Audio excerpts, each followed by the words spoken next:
Assalamu alaikum wa rahmatullahi ta'ala wa barakatuh. Alhamdulillah thumma alhamdulillah wassalatu wassalamu ala rasulillah wa ala alihi wa sahbihi wa mawala. Rabbi shrah li sadri wa yassir li amri wahlul uqdatan min lisani yafqahu qawli wasaddid lisani wadi qalbi bihaqqi nabiyika sayyidina Muhammadin sallallahu alaihi wasallam.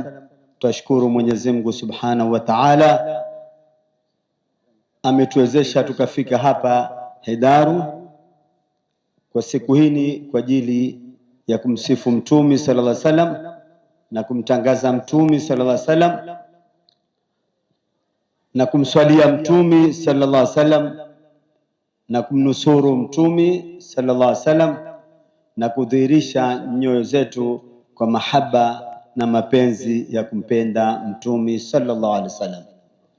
Kwa hakika hadhara hii ni kubwa sana kulingana na hudhur ambayo ya watu waliohudhuria.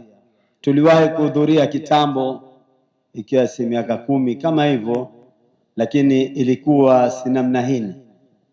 Tuona watu miaka 10 ni mara 10 waliohudhuria, na yote ni juhudi ya kipenzi chetu, kiongozi wetu, mwanachuoni wetu, profesa wetu, daktari wetu Sheikh Yusuf Muhammad Kidago, atwala Allahu umrahu wa hafidhahu Allahu ta'ala wa baraka alayhi. Hii ni kazi kubwa.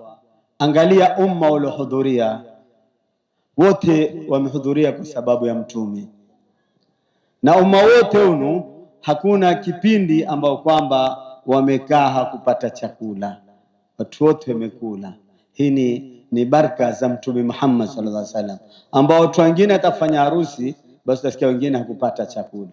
Bali si lengo la chakula, lakini lengo la baraka, na ni lengo la kuwa ahlus sunna wal jamaa ni makarimu, wapenda kukirimu wageni, wapenda wageni, na pengine wengine wamekuja kabla na watakaa na siku zote watapata karama. Lakini wale ambao kwamba wanaopinga haya hawana ukarimu, ni ubakhili tu, hawana kabisa. Na akifanya siku moja basi watatoza tu hela bwana za chakula, au watapikia chakula wao kisha watawauzia. Lakini yote ile ukarimu, haya ni mahaba ya Mtume Muhammad sallallahu alaihi wasallam. Kwa hiyo tushukuru Mwenyezi Mungu, na hii ndio dalili kwa kuwa maulidi yafaa.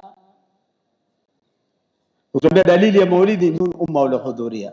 Hivi watu wote watahudhuria katika upotevu, watu wote watahudhuria katika bid'a, watu wote watahudhuria katika shirki, watu wote watahudhuria katika haramu, katika kufuru. Haiwezekani.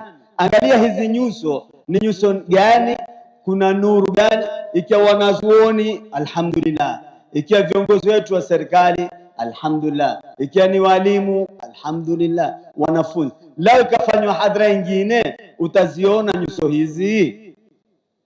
Hivi watu wote atokapo wamekuja kufanya madhambi, au wametoka atokapo wamekuja kula pilau. Itawezekana kutoka Dar es Salaam utoe na ule kula pilau, kwa nini usile kule kwa Hindi pilau?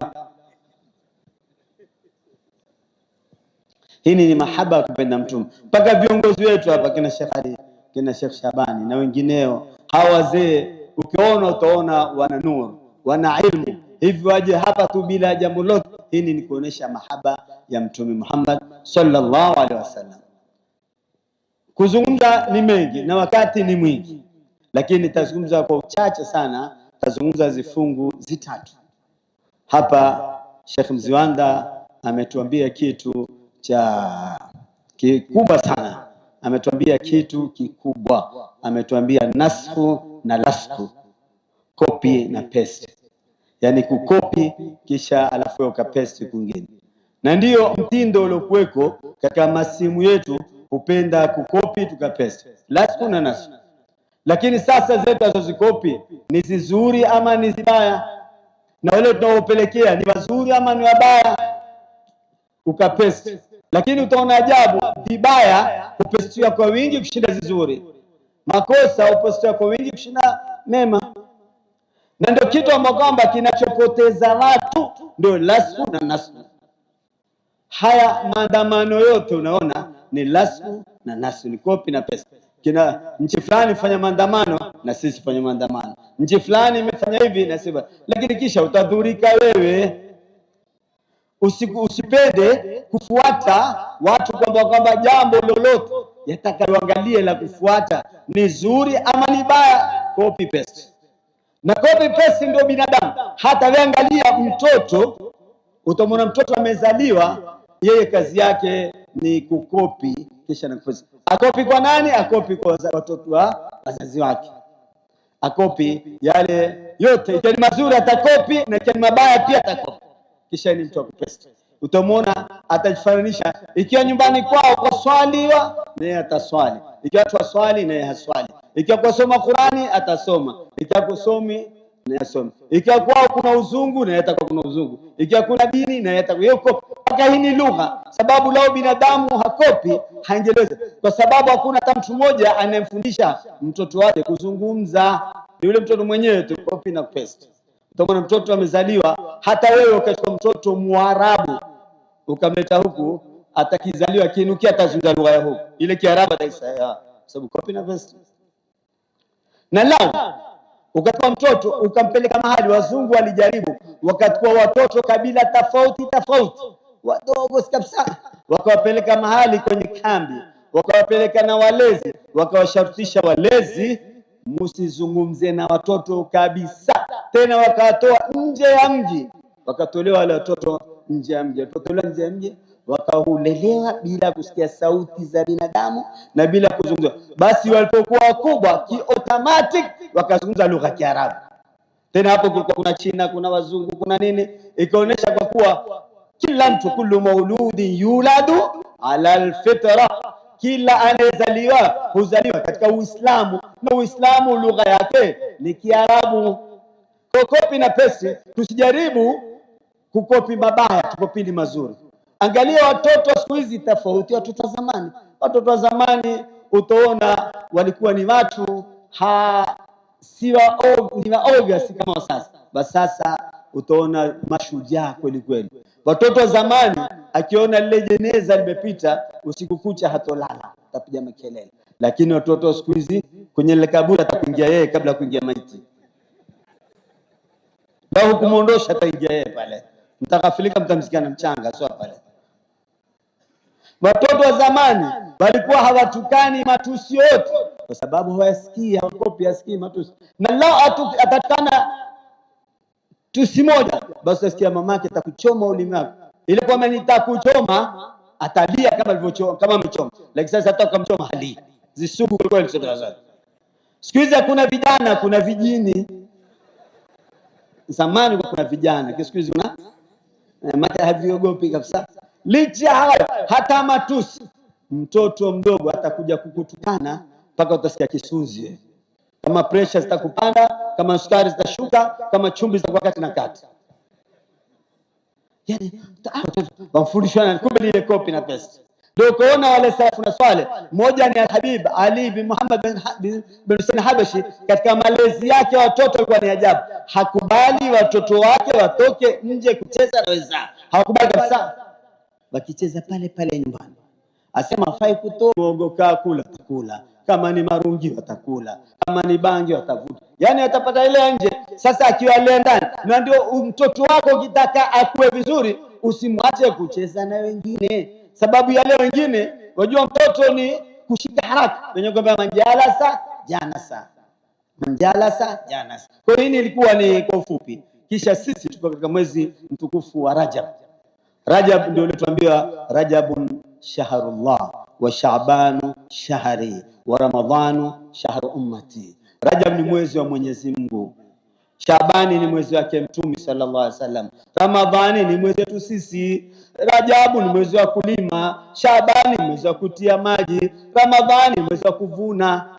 Hata Swahili usema Ramadhani mwezi wa tumo, mwezi wa kutuma tumo, maana ni mwezi wa sasa. Ukishavuna utafanya nini? Tauza. Ndio Ramadhani, na ndio kutukulia kasi Na Rajab ni katika mwezi ambao kama mtukufu na katika ajabu. Ile miezi inna iddat ashhuri indallahi 12 shahra fi kitabillah yawma khalaqa samawati wal ardh minha arba'atun. Katika hiyo kuna miezi minne mitukufu. Mtume akasema ni Dhulqaada, Dhulhijja na Muharram. Kisha moja ukawekwa Rajab, ukawekwa kando Rajab. Sasa utaanza swala, kwa nini usiweke pale pale kwa Shawali ambao kwa Safar itakuwa basi imefuatana? Kwa nini ukaweka kando? Kwa sababu sisi tukimaliza mwaka tumalize na mwezi mtukufu, na tukianza mwaka ndio Dhulhijja, na tukianza mwaka tuanze na Muharram, mwezi mtukufu. Kisha tusikae tukifika nusu tupate tena mwezi mtukufu, kisha tuendelee tena tuswalie Mtume. Na Rajab kuswaliwa Mtume ndio mahala pake, sababu mimba ya Mtume iliingia Rajab. Mimba ya Mtume ilianza Rajab. Hafanye hesabu Rajab miezi 9 itafika vipi? Mwezi wa 9 utakuwa mwezi gani? Fanye hesabu. Rajab, Shaaban, Ramadhan, Shawwal, Dhulqaada, Dhulhijja, Muharram, Safar, Rabiul Awwal. Kwa miezi 9 ndio hapa Sheikh Bishairi utakumbuka bwana mmoja alioa mke, ule mke baada ya miezi 3 akazaa. Ule bwana akakataa akasema huyu si mtoto wangu. Hakuna miezi 3, miezi 9. Ule mwanamke akamwambia mimba yako, akamwambia si yangu. Ni yako, si akaanza kushindana mume na mwisho ule mke akamwambia ngoja nikufahamishe. Akamwambia nifahamishe, akamwambia hebu kaa chini, uelewe vizuri. Wewe mke huelewe. Hata ile wewe mume wangu kunioa mimi miezi 3 tu. Oh, miezi 3. Na mimi mke kuolewa na wewe miezi 3. Imekuwa ngapi? Ule mume zuka bwege 6. 6 mkosi. Ana sabili kuoana, kama nisikuoana ni 3. Afanye jumlisha 3 9. Ule mume akasema mimba yangu. Akakubali kwa mimba ni yake miezi 9, sababu 3 ule mume kumwoa na 3 yake kuolewa na ule mume na 3 ile wote wawili kuoana, imekuwa 9. Basi mwingine alikuwa ni ajabu zaidi, alioa siku 5 mke akazaa siku 5 tu. Baba salala, mimba siku 5 mkuku sasa. Niambia jina, akabia jina lake mtoto. Hamu umempedia kama anamuita Sabit. Ndima akambia mshindi. Mshindi wa nini? Akambia wewe safari ya miezi 9 amepiga kwa siku 5 mshindi galiwe. Huyu ni mshindi huyo. Rajab ni mwezi mtukufu na ndio ile safari ya Nabii Nuh ilianza Rajab ikakoma Ashura, Muharram. Na ndio Mwenyezi Mungu akaona Mtume ampeleke Isra na Miraji katika Rajab, sababu ni mwezi wa Mtume, na mwezi huu umependekeza istighfari, na mwezi wa Shaabani pendekeza swala Mtume, na Ramadhani pendekeza kusoma Qur'ani. Kwa Rajab ni mwezi ambao kwamba Mtume alikuwa na Isra na Miraji, na Alimamu Shafi alizaliwa Rajab na akafa Rajab. Imam Shafi alizaliwa Rajab akafa Rajab. Aliishi miaka 54, alizaliwa Palestina akafa Misri. Hiyo ndio Rajab. Na katika Rajab kuna dua mbili ambapo kwamba za somo katika Rajab. Na hizi dua ni nzuri sana. Sote zitatufaa. Dua za kuleta hela. Nani asipaka hela katika nini? Nani asipenda hela? Katika ajabu ya ajabu, hela za pendwa na watu. Hakuna hata mtu mmoja sikia hela. Hata kichapi apenda hela. Ama penda kuomba. Hata watoto wadogo penda hela. Wanawake, mwanamke za kuchukia wewe lakini hela zako asichukie. Wiri wako naki. Mtateka kupeleka hela atapokea. Anasema mteta na wewe hela zako sitaki. Na atakuwa na umito mwanamke. Atachukia kila kitu, atachukia nyumba yake, watoto wake, chakula wako naki. Mtateka kupeleka hela atapokea. Anasema mteta na wewe hela zako sitaki. Na atakuwa na umito mwanamke. Atachukia kila kitu, atachukia nyumba yake, watoto wake, chakula, wewe, kila kitu, lakini hela hachukii. Hasa kipa hela akasema saa hela zako ngoja zikate hata siku moja basi. Hela atasipokea. Na mwanamke lolote unalomfanyia atakufanyia mara 2. Ukimwambia moja atakwambia 2. Ukimwambia nakupenda, nakupenda sana. I love you too, atakwambia I love you 4. I love you 400, I love you 800. Kila umwambia wale atakuongeza nakupenda sana, nakupenda zaidi. Lakini hela hana hapo. Atumemtumia pesa 50,000, akaba mwanangu asante sana, akurudisha 75,000 hata siku moja hilo. Basi 50 hata mwanangu hakuna tena za zaidi hapo. hazimtoshi zile. Kwa katika Rajab kuna dua inaosoma mwisho wa Rajab, juma ya mwisho. Wanazuoni wetu wa Hadhramuti, katika juma ya mwisho ya Rajab, siku ya juma, katika khutba pili unasoma dua mara 35. Ahmadu Rasulullah sallallahu alaihi wasallam, Muhammadu Rasulullah sallallahu alaihi wasallam. Wanazuoni kwambia ukisoma ni mujarrab katika juma ya mwisho ya Rajabu, khutba ya pili, Ahmadu Rasulullah sallallahu alaihi wasallam na Muhammadu Rasulullah sallallahu alaihi wasallam, basi la tanqatu darahimu fi jaybihi, mfuko wako hutokosa hela kabisa mwaka mzima. Na sisi tusitaka hizo hela, nani asostaka ni mkono. Na katika ajabu ya hela, peponi kuna starehe zote, lakini hela hakuna. Mwanzo tatatiza, tatumika riali, tatumika dola kule. Hakuna hela kabisa kule. Hakuna hela. Sasa Mungu asipendi zile hela. Na Ibilisi alisipenda sana. Alisipoteza hela, alikuwa kazi yake kama chona, kazuguza. Sema hizi pesa binadamu.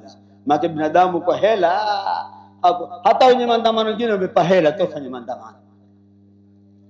Kwa hiyo ukisoma mara 35 basi pesa kwa mwaka mzima.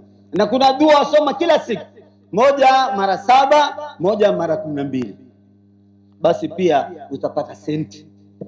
Mara 12, Allahu latifun biibadihi yarzuqu man yasha wa huwa alqawiyul aziz. Kila siku soma mara 12 katika Rajab, Allahu latifu biibadihi yarzuqu man yasha wa huwa alqawiyul aziz. Kisha usome Allahumma adim ni'mataka alaina watuf bina fima qaddartahu alaina. Allahumma adim ni'mataka alaina watuf bina fima qaddartahu alaina. Soma mara 7, basi utakwambia muda fulani utaona utakavyokuwa. Sikwambii utakuwa nini, lakini usinisahau uko na mimi. Hizo hela utakuzipata mtume na mimi. Ndio ukimalizia, bwana mmoja aliulizwa jina lako, masmukal karim. Ule bwana akasema ana Ragab Shaaban Ramadhan. Ushajua kusema Ragab, Ustadh Said Al-Hasan atajua nani anasema hivyo, Ragab Shaaban basi Ramadhan. Ule bwana ule masra akamuuliza wewe, amwambia wewe tu nani? Sema naitwa Rajab bin Shaaban bin Ramadhan. Akamwambia hal anta muslimun, wewe ni Muislamu? Akamwambia sallallahu umezidi, nimekwambia Rajab, Shaaban, Ramadhan, umeliza hata muslim, anta muslim. Haya, je, kama nikwambia ana Oktoba, Novemba, Desemba, guliza nani mimi? Wassalamu alaikum warahmatullahi ta'ala wabarakatuh. Inshallah, mwisho Waswahili wanasema mcheza kwao hutuzwa. Mcheza kwao, kwa hivyo hapa namcheza mtu kwao, na ni Sheikh Yusuf Muhammad Kidago. Kwa hiyo nimeona na mimi kwa hafla iliyofana na ilivyofaulu, na mimi ni mtuze. Na tashukuru sana mvua, ilikuwa hakuna marashi kwenye maulidi, basi Mwenyezi Mungu atukuleta marashi ya mvua. Ha marashi tu, hana neno maulidi. Kwa hiyo naona ni mtuze msare wangu hunu Sheikh Yusuf Kidago kwa kazi zake na harakati yake.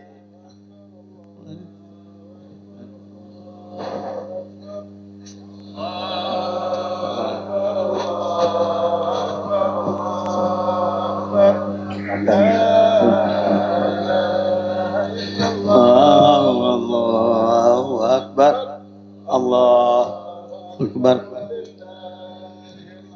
Inshallah tumemaliza. Mwisho tusisahau kuiombea nchi yetu, amani ibaki kuwa na amani.